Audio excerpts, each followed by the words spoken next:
Among all the deaths in Korean cinema, this one might just be the most badass. After being stabbed straight through the chest, the man's body was hung from the cable of a construction crane, facing directly toward the city's largest police station. It was as if someone had slapped every cop in that building across the face. But that wasn't even the most shocking part. When Detective Captain Daniel arrived on the scene and caught a glimpse of the victim's face, he was visibly shaken.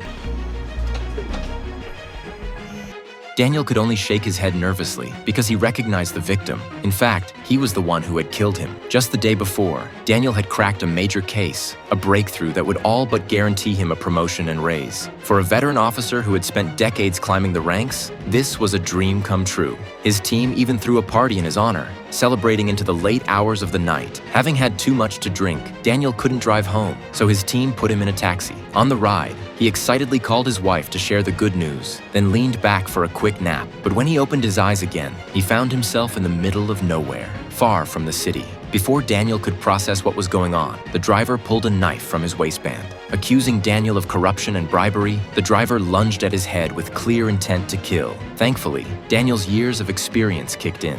Even drunk, he was no easy target. In a swift turn of events, Daniel managed to overpower and kill the would-be assassin. It was a clear case of self-defense. But what happened next dragged Daniel into a nightmare. As he reached for his phone to call the police, his own chief happened to call first. The chief told him he was having dinner with high-level officials to discuss Daniel's upcoming promotion. He also warned Daniel to stay out of trouble for the next few days. Absolutely no mistakes. That call changed everything. Daniel hung up and dropped the idea of reporting the incident. Instead, thinking about the future he'd worked so hard for, he decided to cover it up. After all, they were in the middle of nowhere. There were no cameras, no witnesses. If he just erased all traces of himself and left the body out there, by the time anyone found it, if anyone ever did, it'd be impossible to link it back to him.